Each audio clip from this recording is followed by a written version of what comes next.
relação à lista de pedófilos, tem alguma opinião? Sou contra. Porquê? Porque acho que tenho crianças pequenas e não gostaria que isso me acontecesse na minha família. Acho que devem ser conhecidos, é importante para os pais e para a comunidade em geral. É excelente porque nós precavemos e mantemos as nossas crianças mais seguras. No entanto, muitas vezes eles já estão reintegrados ou pretende-se que eles sejam reintegrados na sociedade e isso não é possível. Portanto, acho que as listas devem, da maneira como está o país, estar com as polícias e o que é preciso é que façam com que elas atuem, porque senão começam os pais a fazer justiça com as próprias mãos.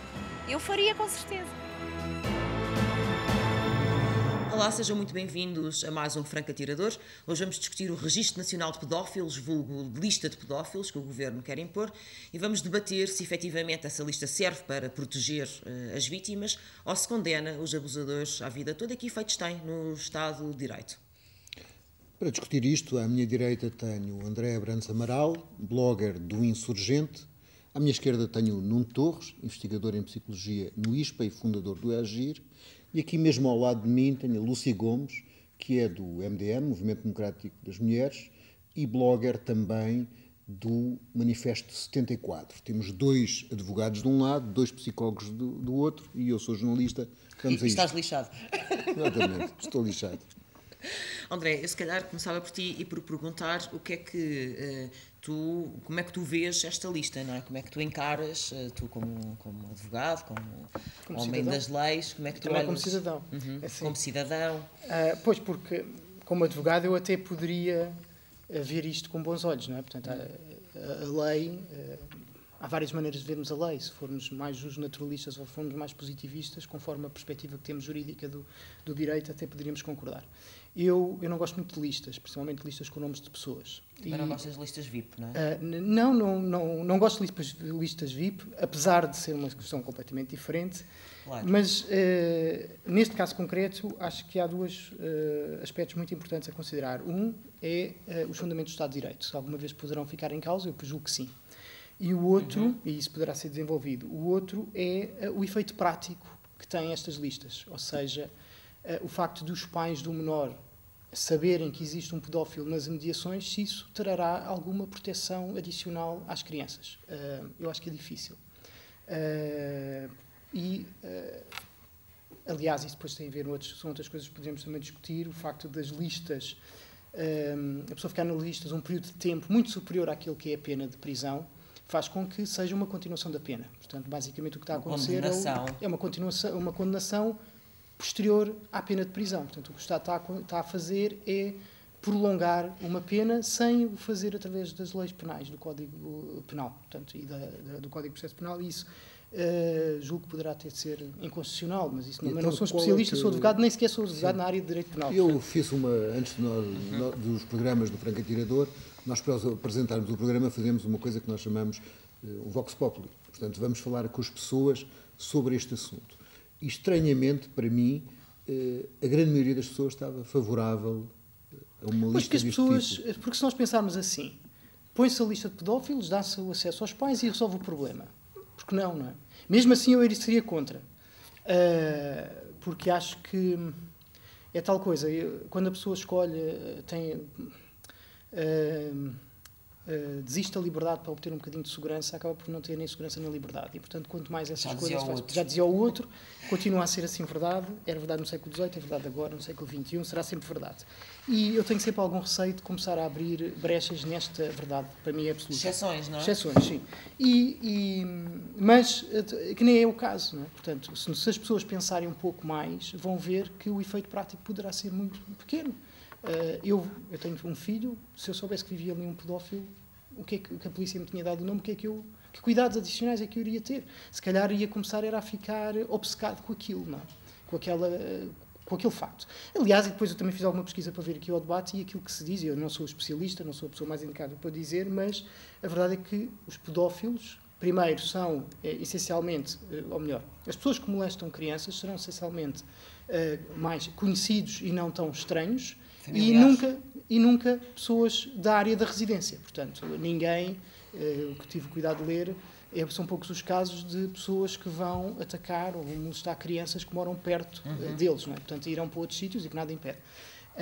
E depois, este das listas, ou o Registro Nacional, leva, por exemplo, nos Estados Unidos existe o caso de inibir, e também está... A Meghan, não é? A Lady Meghan. Sim, é que inibir pessoas que estão acusadas de pedofilia, condenadas, de habitar em determinados sítios locais.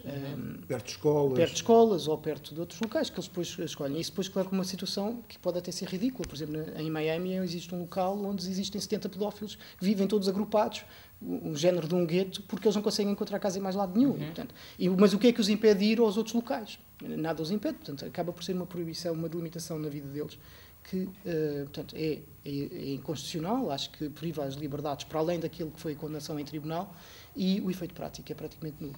André, tu achas, só para antes de dar a vez a outra pessoa, tu achas que é possível que o Governo avance com esta questão, sabendo o Governo que este é um crime, particularmente o crime que mais paixões levanta numa sociedade, porque junta sexo e crianças, e que tem este apoio popular justamente por isso. Tu achas que é possível que o Governo tenha introduzido esta discussão justamente para desviar atenções e para absorver de alguma forma a disponibilidade das pessoas? Eu espero bem que não. Achas que não? Não sei, mas acho que não. Não quero acreditar. Embora, então, infelizmente... Achas mesmo que este Governo está disposto a ir contra o Estado de Direito? Não, acho que não. Acho que não. Não vou dizer isso. Não. Acho que... não, o que me perguntaste foi se o Governo estaria disposto a desistir. Foi o que eu percebi. Não, quer dizer, a minha pergunta é... Ou foi o contrário? Eu não formulei bem. Achas que o Governo avança com esta medida para desviar atenções? E, portanto, instrumentaliza uma questão que sabe que é sensível e que é, enfim, que levanta muitas paixões e que acende as pessoas, ou, de facto, este Governo não percebe que isto coloca em causa o Estado de Direito e está mesmo disposto a ir contra o Estado de Direito, enfim, independentemente de tudo o resto? Bom, eu acho que na política, às vezes, as coisas acabam por avançar por um lado, portanto, acabam por têm que ser encontrados equilíbrios e muitas cedências, e às vezes chega-se a uma altura em que se apercebe que se pisou o risco. E o que acontece é que eu acho que a sociedade, as pessoas, os cidadãos, devem estar à altura e chamar a atenção disso. E muitas vezes as pessoas os políticos não se apercebem que pisaram o risco, ou quando se apercebem, mesmo apercebendo, não querem dar uma palmatória, não querem dar o braço a torcer, e isso pode custar um bocado, perder a face. Mas também não seria a primeira vez que este Governo voltou atrás em decisões que tinha tomado, e não veria mal nenhum em que o Governo fizesse marcha atrás neste assunto. Espero que o faça, porque eu sou de direita e tenho uma coisa que eu lamento, que é a direita às vezes procura muito um discurso securitário, um pouco para assegurar a sua base, uma base de apoio e tudo mais. Eu não vejo a direita como sendo autoritária, não é assim que eu a vejo, já o foi no passado, é uma direita passadista, mas não o vejo. E vejo esse discurso autoritário, tanto para mim não é uma questão de uma marca de direita, nem de esquerda, ou seja, é uma coisa que tanto pode acontecer à esquerda como pode acontecer à direita. E eu, para além de direita, sou liberal e, portanto, acho que o Estado aqui deve ter bastante cuidado com as medidas que toma. Nuno Torres, um dos argumentos que há em relação a este registro é que a pedofilia seria um crime com altas taxas de reincidência e para garantir a segurança das crianças era necessário avisar os pais da possibilidade de haver pedófilos nas redondezas. Isso seria uma medida que tem alguma polémica, mas seria uma medida que preservava a principal valor aqui, que se consideraria que são as crianças. Estás de acordo com isso? Não estou de todo de acordo com isso. Há uma série de contradições e de erros graves nessa afirmação, mas antes disso é necessário ir ao ponto mais essencial, que é a razão de ser desta lei. A razão de ser desta lei não é tanto expor os pedófilos em listas públicas, mas esta lei é originalmente uma diretiva da União Europeia de 13 de dezembro de 2011, que visa, portanto, implementar a proteção das crianças de forma mais eficaz. Aquilo que eu estava a dizer como argumento de base que dão... Exatamente. E de certa maneira, ela tal como está a ser discutida e tal como está a ser, digamos, propagandeada, acaba por ser uma perversão em que está, na minha opinião, está a apoiar-se num valor populista de vingança, digamos assim, populista, quase numa lógica de linchamento contra a tal imagem demonizada do pedófilo, do criminoso sexual de crianças, quando, no fundo, a lei, na sua base, a diretiva europeia, vai no sentido da proteção e da prevenção exatamente desse crime. Quer dizer que não se está a investir na prevenção, está-se a investir a posteriori numa estigmatização das pessoas. Exatamente. Até porque, como tu muito bem referiste, a questão das taxas de reincidência e das taxas de incidência é um aspecto fundamental deste tipo de comportamento e deste tipo de crime, no qual há sinais de que o Governo, nomeadamente a Ministra da Justiça, terão sido mal informados ou estarão mal informados. As taxas de reincidência que estão, digamos, publicadas em estudos internacionais são bastante baixas. Aliás, os números variam muito porque quando se fala em reincidência em crimes por criminosos sexuais contra crianças, por vezes essa reincidência é feita em relação a todo e qualquer crime, ou seja, alguém que comete um crime sexual contra uma criança, desde... Se roubar uma pizza, dá uma coisa de reincidência. Se roubar uma pizza, se fizer um assalto ou outra coisa qualquer, pode ser contabilizado como reincidência criminal. Portanto, os números são muito variáveis e nem sempre são fiáveis, mas os estudos que têm sido publicados em artigos internacionais são, de facto, bastante baixos. Temos aqui 2%, 5,5%, 8%. Ou seja, as taxas de reincidência na pedofilia são mais baixas do que a taxa da violação, por exemplo. Sim, portanto, as taxas de reincidência de pedófilos em pedofilia posterior são bastante baixas. Ora, o que é realmente muito preocupante é que as taxas de incidência em crimes sexuais contra menores, em pedofilia, por alguém que nunca foi condenado, são, essas sim, extremamente elevadas. Ou seja, são taxas da ordem dos 90%, 93%, 96%. Isso tem que ver com a proximidade. Pessoas que nunca estarão registadas. Isso tem que ver, isto é, a não condenação tem que ver com o facto do pedófilo muitas vezes estar na proximidade familiar, ser um familiar, etc. avô, ser um familiar tio, e por irmão. isso não haver uma denúncia? Tem a ver com isso e tem a ver com o facto de que a maior parte dos crimes são cometidos por alguém que nunca cometeu nenhum crime de pedofilia anteriormente. Ou seja, aqui há que apostar exatamente na prevenção do crime. O que podia ser a prevenção? A prevenção mais eficaz é sempre tentar afastar potenciais criminosos do contacto com crianças. Dessa forma... Mas isso não é listá-los? Como é que potenciais criminosos. Como é que são determinados esses potenciais criminosos? Se me parece um atentado ao Estado de Direito, que depois uma pessoa cumprir uma pena, esteja a cumprir uma pena acessória, também me parece um atentado ao Estado de Direito haver potenciais listagens de potenciais criminosos que nunca foram criminosos. Sim, o Minority Report. É isso que estava a pensar nisso. Tom Cruise. A prevenção, por exemplo, hoje, a diretiva europeia estabelece uma série de medidas, como por exemplo as linhas de emergência. Claro. Tem que haver. A pedofilia muitas vezes é um processo longo, é um processo que começa por aliciamento, por sedução, seja ele de familiares, de conhecidos, de amigos, de vizinhos, que é aliás o mais comum, e não por estranhos, como já foi referido aqui pelo nosso colega André.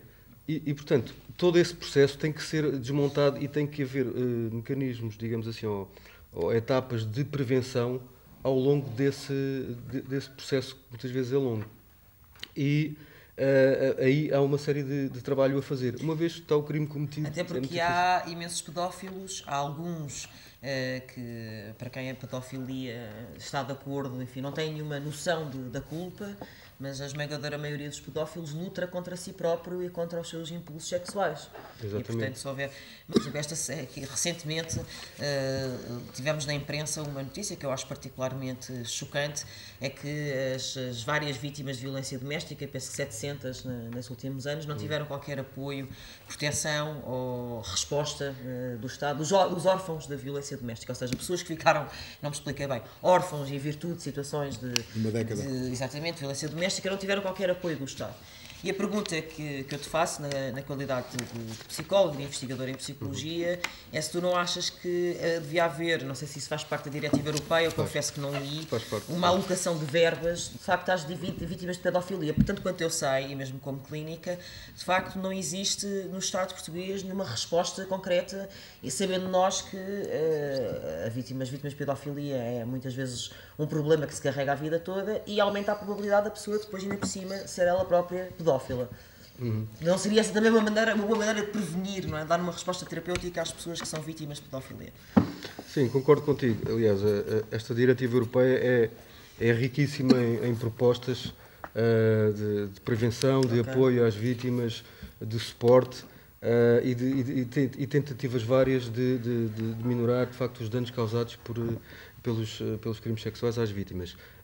Aquilo que me parece é que, sendo esta proposta do Ministério da Justiça, da Ministra da Justiça, não vai tanto nesse sentido e vai muito mais no sentido, de facto, da criminalização e da punição, embora haja algumas pequenas aspectos positivos que vão no sentido, de facto, da prevenção, como, por exemplo, a necessidade dos empregadores verificarem o registro criminal dos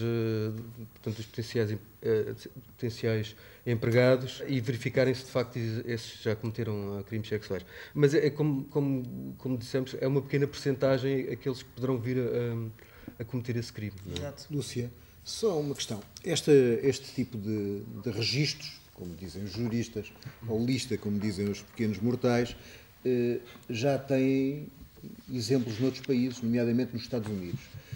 Há algum balanço que possa afirmar que este tipo de medidas tem um efeito positivo na prevenção dos crimes de pedofilia? Há algum estudo sobre essa matéria? Relativamente à lei de Meghan nos Estados Unidos, que foi precisamente por causa de uma rapariga que tinha sido violada e que foi implementada em 50 estados, foi agora feito um estudo em New Jersey que diz que... Em 50, ou seja... que relativamente a esses 50 estados, mas podia ter sido em menos, às vezes podia. Que são gastos cerca de 4 milhões de euros por ano em cada Estado e que, do ponto de vista da prevenção da taxa de reincidência, não existe qualquer prevenção, continuam a ser praticados os crimes, não existe nenhuma ligação com a diminuição da reincidência, nem sequer com a diminuição do número de crimes. E, portanto, há muita gente que já está a pedir a revogação da lei em vários Estados. Agora, eu acho que aqui há questões anteriores que têm que ser discutidas. Ponto número 1, nós ainda não conhecemos a proposta de lei.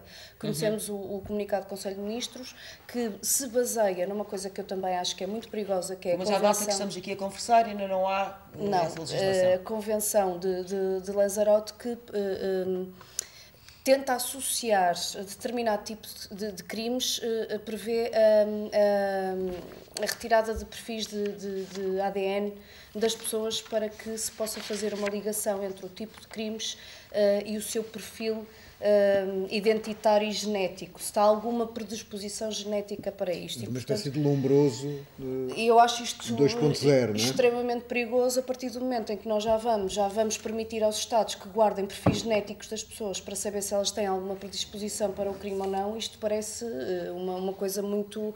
parece uma coisa saída de uma série norte-americana de espiões. Mas então o que é que seriam as consequências? Tiravam o perfil genético? Guardam o perfil genético e fazem registros. Uma tendência criminosa. Exatamente. E andam a vigiar. E andam a vigiar-te. E, portanto, nós já temos alguns exemplos na Europa de tentativas de criação de ficheiros. Uma das mais conhecidas foi o ficheiro Edwige, em França, de Sarkozy, que a partir dos 13 anos qualquer atividade associativa de qualquer pessoa tinha que ficar fichada para que se registasse o percurso dessa pessoa. Fosse numa associação de bairro, fosse num rancho, não sei se está... Mas quer dizer, mas então havia nessa ideia que é ter movimento associativo era já uma predisposição criminosa? Sim, a partir dos 13 anos qualquer registro em atividade associativa tinha que ficar nesse tal ficheiro para depois se poder acompanhar a pessoa na evolução das suas atividades associativas, sendo que depois, eventualmente, poderia estar associada naturalmente ao terrorismo. Mas qual era a justificação disso? A justificação era que era um cidadão ativo, eventualmente, portanto, potencialmente problemático. E potencialmente associar a questão da participação, eu cheguei a escrever sobre isso, associar a participação formação cívica e cidadã como um potencial risco para a sociedade. Mas pronto, isso agora é outra história. Portanto, e agora também os perfis já foram discutidos aqui no ponto de vista do direito criminal, já foram discutidos também em Portugal os perfis de DNA e até agora não foram aceitos por nenhuma força política e, portanto, eu vejo a Ministra da Justiça a tentar introduzir isto à força e eu não sei se esta também não será uma forma de fazer entrar pela janela aquilo que não entrou pela porta, portanto, através de uma coisa que é socialmente aceitável, como falaste da volta... Socialmente, sim, as pessoas ficam muito emotivas. Ficam muito emotivas porque se estamos a tratar das vítimas mais vulneráveis de qualquer crime, mas de facto, depois quando vamos analisar aquilo porque a única coisa que está dito no comunicado do Conselho de Ministros é a criação de um registro de identificação criminal de condenados por crimes contra a autodeterminação sexual e liberdade sexual de menores, a inibição da pessoa condenada do exercício de atividades profissionais ou voluntárias que impliquem contactos diretos e irregulares com crianças. Mas essa segunda parte parece-te bem? Não, nenhuma destas partes me parece não bem. Seria lógico, por exemplo, que alguém que seja condenado por pedofilia não pudesse ser empregado numa escola com crianças? Já existe na lei. Para mim isto é lógico, uma medida de coação é lógica enquanto se aplica simultaneamente com a pena e as medidas de coação caducam com o cumprimento da pena e, portanto, se eu cumpro a minha pena e se a tónica do sistema penal português está na ressocialização, eu não posso estar a sujeitar ninguém a uma medida de coação, sendo que ela já cumpriu a pena. Ou seja, uma das coisas que foi falada é que eventuais pedófilos têm que estar sujeitos a termo de identidade e residência, sempre. Que todos os seus dados laborais, fiscais, podem ser acessíveis e podem inclusivamente ser disponibilizados sem ser por uma autoridade judiciária. Ou seja, eu acho que há um pedófilo no meu bairro, vou dizer que acho que há um pedófilo no meu bairro e a polícia diz-me, se vamos cá ver se este é pedófilo ou não, há estes pedófilos no seu bairro. Mas dada a gravidade do crime, não é possível... Assim, porque como esse crime é colocar... Estou a fazer de advogado do diabo. Eu percebo... Mas de alguma forma até compreendendo o argumento. É assim, se este crime é colocado, é um crime horrível, colocado sobre crianças que vai afetar a sua vida, não é normal que essa pessoa não vá trabalhar junto a um local com crianças? Lá está, eu aqui subscrevo é que quanto mais nós abrirmos a porta à dita normalidade, abrindo também a porta a que nos retirem as nossas liberdades individuais, porque nós não nos podemos esquecer onde é que fica a ressocialização. E se nós falamos de prevenção, estamos a falar de prevenção não só em relação às potenciais vítimas, mas também aos potenciais agressores ou criminosos. E, de facto, quem é que são os criminosos dos abusos sexuais de crianças? Mas isso não é, digamos assim, as pessoas têm um registro criminal, não é exatamente para isso. Por exemplo, é assim, se alguém normalmente fazia desvios de fundos, não é natural que haja um registro criminal que alerte as pessoas que o contratam sobre isso? Mesmo sim, que em determinadas profissões são pedidos registros criminais, sim, não vejo porque não. Eu, para exercer a advocacia, tenho que apresentar o registro criminal limpo, pronto. Sim. Mas isso é diferente, porque, imaginemos, ao fim de 5 anos, o meu registro criminal fica limpo, mas eu até já posso estar ressocializada e nunca mais vou poder exercer nenhuma profissão que, eventualmente, é porque aqui... que impliquem contactos regulares com crianças. O que é um contacto regular com crianças? Trabalhar em escolas, por exemplo. Ao pé de uma escola. Se eu trabalho numa loja ao pé de uma escola... Não, temos que ser professor primário. Ok, aí admito que se possa abrir essa porta, mas se eu trabalho numa loja que vende doces... Ter instrutora de natação. Ok, isso podemos discutir, mas agora vamos discutir outra coisa, é que nos termos do relatório da Administração Interna, mais de 75% dos crimes de abuso sexual de crianças ocorrem na família. Dentro de casa. Na família. Claro que não sim. estamos a falar de conhecidos. 75% pelo menos. E não estamos a falar... Os dados de 2013 são 75% todos dos que eu acompanhei registados. clinicamente eram todos por familiares, claro. ou pessoas que tinham acesso direto à vítima, porque não eram familiares diretos, mas eram vizinhos que moravam na porta em frente. Ou... Claro, quando eu digo dos dados registados, claro, que estarão sempre aquém daquilo que é muito a realidade. Agora, se vamos falar em prevenção, então falamos de prevenção, como é que as comissões de proteção de crianças e jovens em risco estão a funcionar. Por exemplo, no Distrito de Lisboa estão a funcionar sem funcionários do Ministério da Educação, sem funcionários do Ministério da Saúde, sem ninguém da Segurança Social, sem ninguém do Ministério do Trabalho, essencialmente com trabalho voluntário, não tem fotocopiadoras, não tem faxes, não tem juristas, não tem rigorosamente nada. E são estas as primeiras que contactam com este tipo de crimes. E depois como é que vão articular com o Ministério Público? Como é que vai haver aqui uma rede de facto que vai ressocializar até esta criança, que até pode nem já, como dizia há pouco o Nuno, pode nem ser ainda abuso sexual, mas já indiciar o abuso sexual, por exemplo, o processo de retirada de um menor da sua família é quase impossível, porque tem que haver consentimento dos pais. E se um dos pais for o abusador... Mas isso não é, digamos, também uma garantia? Porque assim, se fosse muito fácil ao Estado, só com alguns indícios, retirar a criança não estou da família... a falar, é evidente que não estou a falar de alguns indícios. É que, para se retirar há um processo garantístico, há um processo judicial que é o Ministério Público que patrocina e faz todo o processo para que a criança seja colocada num ambiente seguro ou, neste caso, que é o que eu também defendo em relação às vítimas de violência doméstica, que o agressor seja retirado. Portanto, não vamos... Aliás, que era o devia ser. O agressor é que devia ser removido. Exatamente. E não a vítima, por todos os motivos. Se não há mais dupla alguns. vitimização, Claro. tripla vitimização... Há revitimização. Pronto. Lúcia, mas pegando neste ponto, tu, portanto, admites a hipótese... considerando que, muito provavelmente, esta lista de pedófilos não serve no superior interesse da criança, e não o serve, era um bocadinho aquilo que o André Abrantes Amaral dizia ao início, e não serve porque não tem uma utilidade prática que posta na balança, não é? que seja positiva, tu admites então a possibilidade, porque era uma pergunta que eu fazia também há bocado ao André, admites a possibilidade desta lista e da Ministra insistir, porque de facto a Ministra tem insistido, não é? contra muitas outras forças sociais, insistir nesta medida para abrir uma porta para outras, como por exemplo, outras exceções, não é? Em relação ao Estado de Direito, como por exemplo esses registros do mapeamento genético e outras situações, é isso? Eu acho que sim, até porque se há coisa que tem caracterizado este governo é de facto a violência com que vai contra o Estado de Direito, ou seja, as sucessivas declarações de inconstitucionalidade sobre os orçamentos do Estado, nomeadamente naquilo que tem a ver com prestações sociais. E se estamos a falar de proteção de crianças, então, já desde o governo PS, mais de 1,5 milhão de crianças ficaram sem abono de família. E o abono de família hoje é a miséria que é, porque é o primeiro e o segundo escalão. Sim, não existe. E, portanto, é praticamente inexistente, exatamente. Por exemplo, relativamente ao crime de violência doméstica. No crime de violência doméstica, 39% das crianças assistem a estes crimes. O que é feito em relação a estas crianças? São os tais órfãos que falávamos há bocado? Não há nenhum programa e há muitos programas de combate. Já vamos no 5º Plano Nacional de Combate à Violência Doméstica, por exemplo, e não há medidas sobre... Nós temos um terço das crianças na pobreza, às sobre crianças. A proteção da criança. A Organização Tutelar de Menores, que é o que regula a proteção das crianças, já não é vista há não sei quanto tempo. Fecham os tribunais de família e menores, não existem creches, não existe...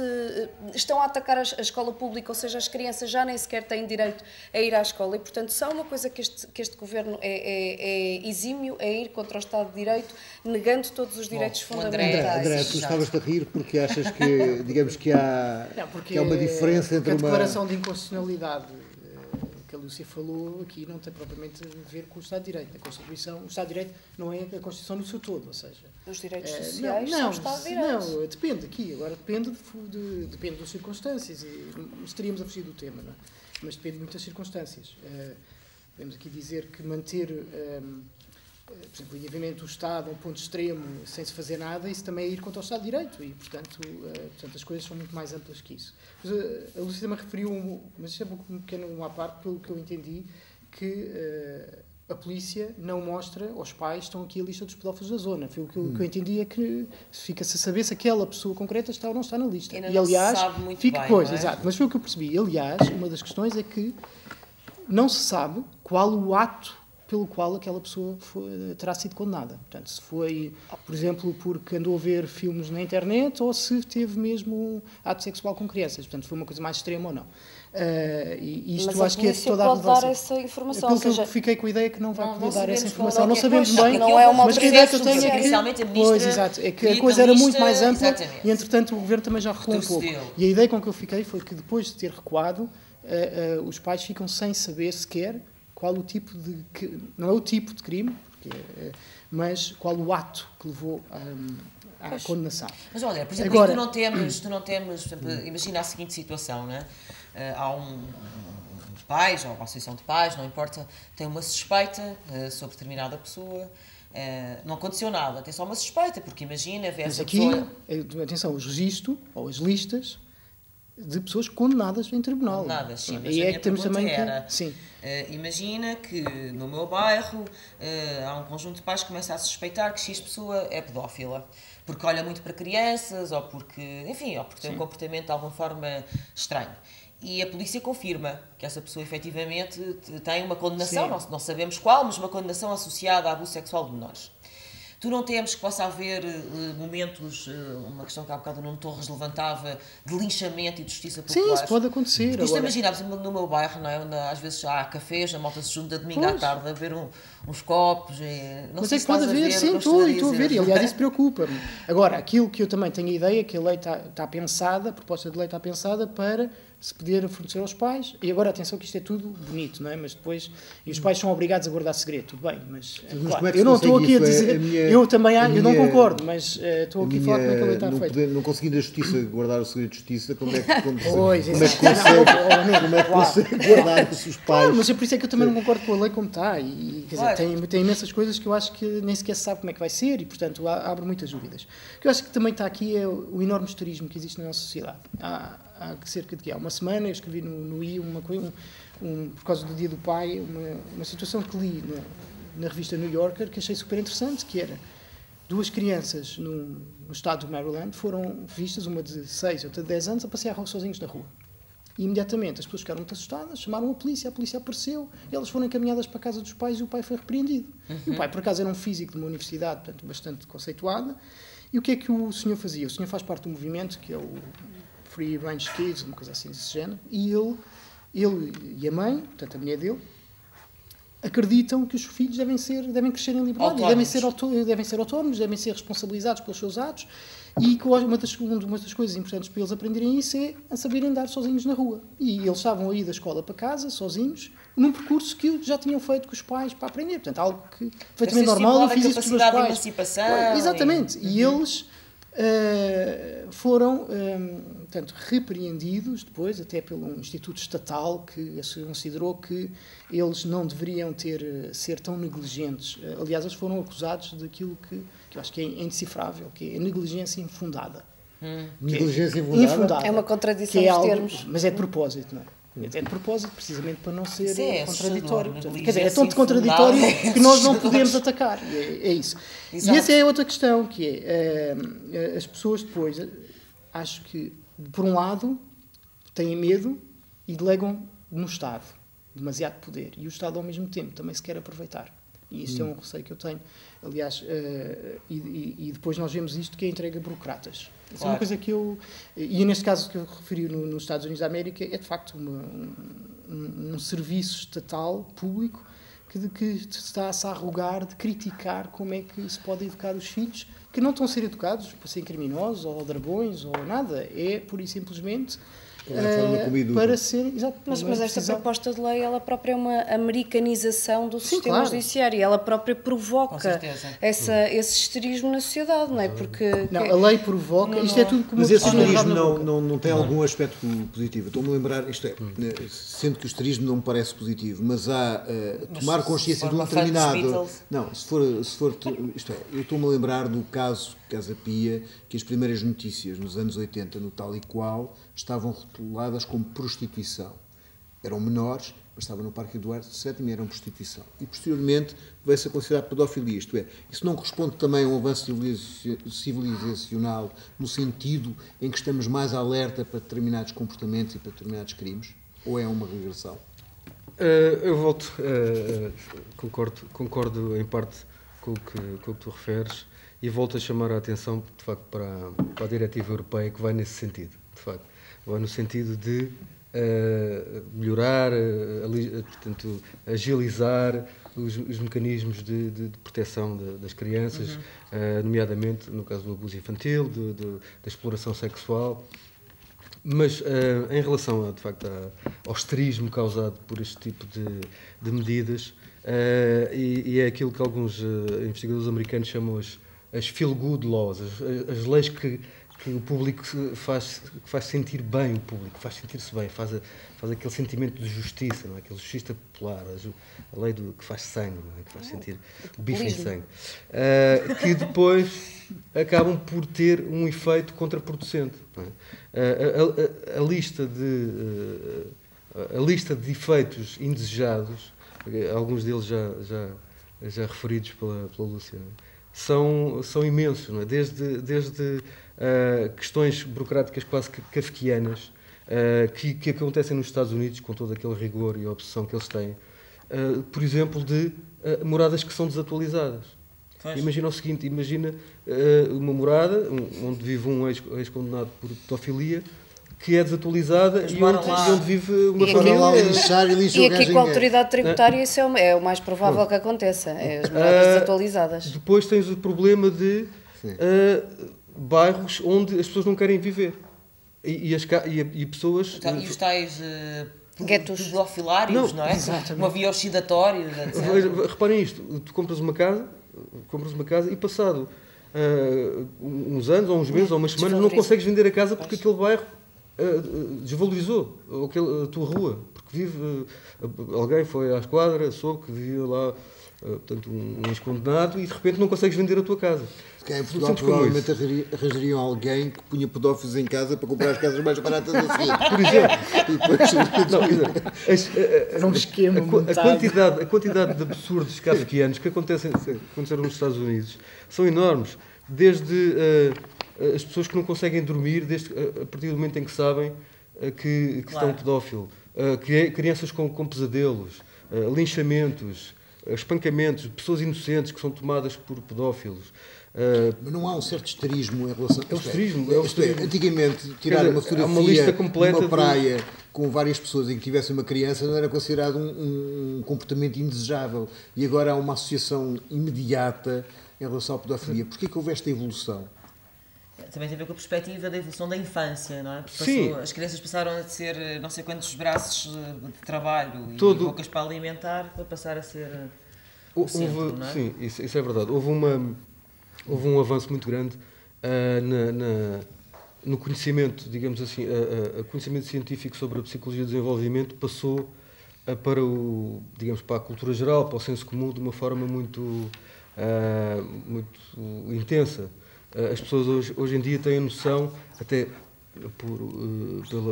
pelo facto que a Joana referiu agora, pelo facto de investirem muito nos filhos, terem famílias muito mais reduzidas, terem 1, 2, 3 filhos, não é?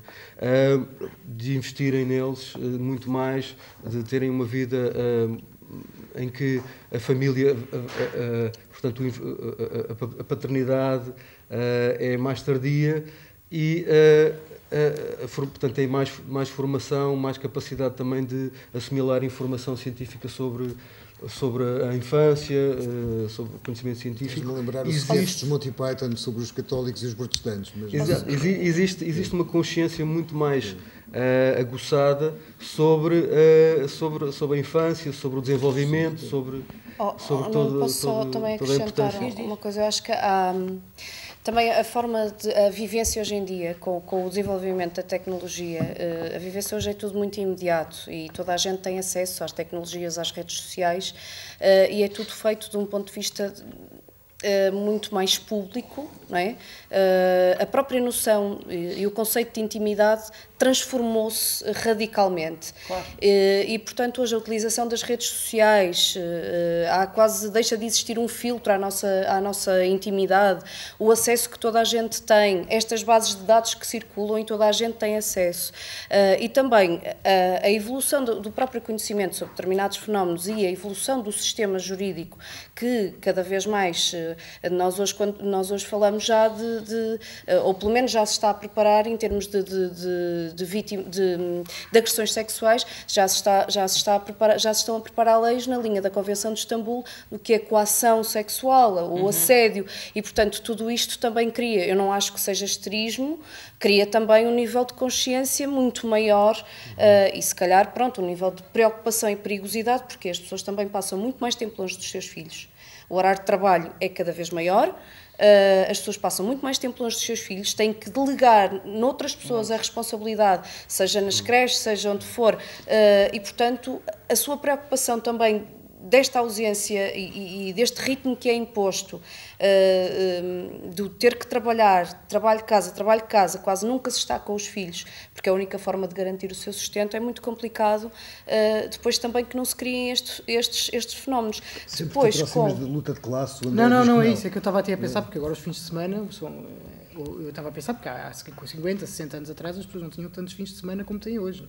Quer dizer, os direitos ao descanso hoje é muito mais, quer dizer, as pessoas nunca tiveram mais ou menos, há 2 anos era melhor. Está bem. Há 2 anos os funcionários... Há 10 anos era melhor. E os funcionários públicos há 2 anos tinham 35 horas de trabalho e hoje têm 40 pelo mesmo salário. Na questão da família eu concordo mais com a perspectiva do Nuno. Acho que o facto das famílias serem mais pequenas faz com que as pessoas se revejam mais no filho que têm ou nos poucos filhos que têm e ponham tudo o que têm para eles e vejam tudo.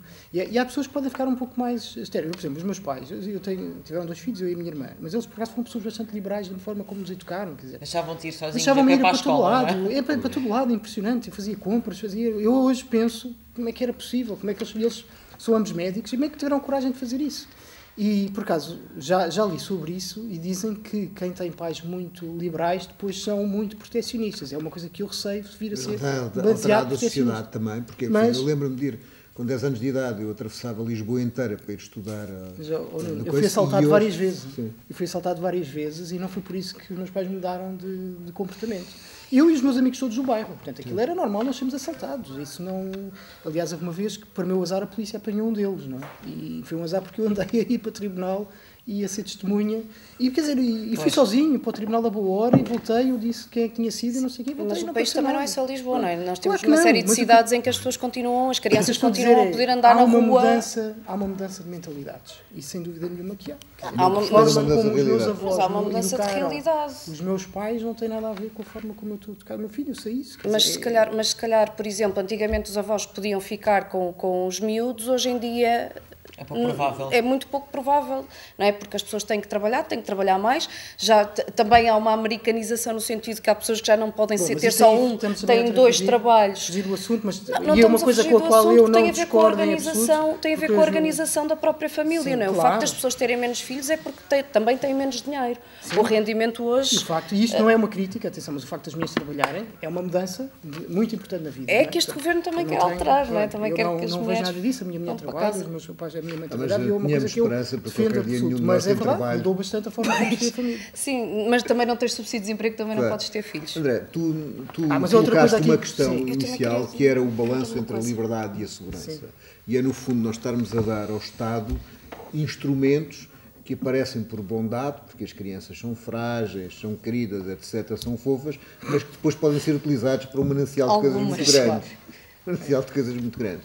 Quer dizer, como é que é esse balanço entre liberdade e segurança? Isto é, de alguma forma há quem diga que se não houver segurança também não há liberdade. Como é que o legislador deve ter essa atenção nestas questões e em Direito, nós estudávamos isso, na Filosofia do Direito e nas cadeiras introdutórias, era o equilíbrio muito difícil e tenue entre a justiça e a segurança jurídica. Ambos são valores importantes no direito, a justiça é um valor muito mais importante, mas às vezes não há justiça se não houver segurança. É como também é o caso das prescrições, de condenações, de atos. Não é? Porquê? Por uma questão de segurança jurídica, porque se não houver segurança não há justiça. E tudo isto tem a ver com o enorme equilíbrio e bom senso que um bom jurista tem de ter. E esse é que é o grande problema. Há bocado estávamos a falar de casos muito concretos. Pode ser professor de natação, pode ser professor primário, pode vender chupa-chupas numa loja em frente a uma escola. São casos concretos, aquilo que seria o ideal, e é isso que faz a ciência jurídica. E por isso é que seria bom que houvesse bons legisladores e não qualquer pessoa. Eu digo qualquer pessoa, não é que sejam juristas. Eu até acho que, por exemplo, eu seria um péssimo legislador, sou advogado, mas aplico a lei, não tenho jeito nenhum para fazer, isso eu reconheço.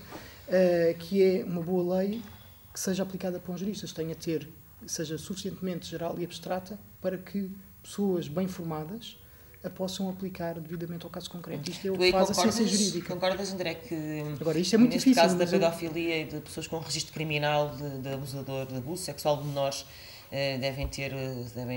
há profissões das quais devem estar inibidos Não sei, acho que sim, possivelmente algumas profissões, agora é bastante difícil listá-las, não é? Mas isso é o que eu digo, uma boa lei deveria abrir espaço a que caso a caso fosse ver, caso a caso se visse e se pudesse analisar, pode ou não pode, neste caso concreto, a pessoa, o que é que fez, qual é a profissão, qual é o contexto onde está, não é?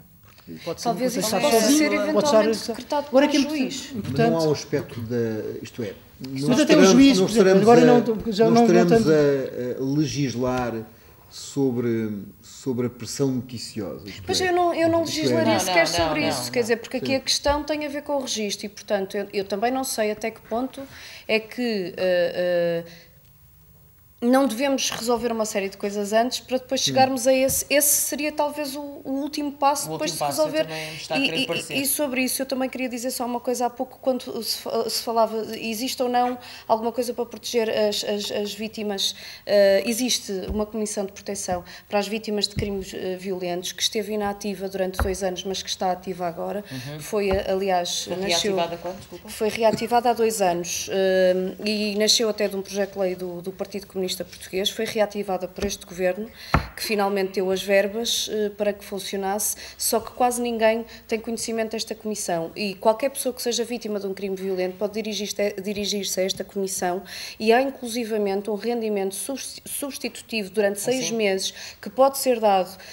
Eu neste momento creio que será idêntico ao indexante dos apoios sociais. Resposta para a vítima? Existe resposta para a vítima porque tentam articular, tentam articular essencialmente com organizações não governamentais, porque infelizmente a Segurança Social não está a dar resposta, tentam articular com os serviços de saúde e também com casas-abrigo, se for o caso.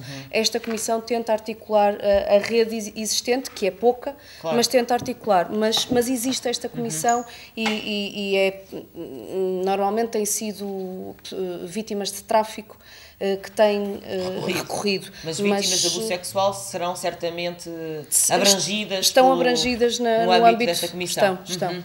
Muito bem. Nuno Torres, queres falar sobre esta questão? Destas medidas, não é? Que podem ser, se calhar, mais efetivas do que propriamente só a parte punitiva ou castigadora?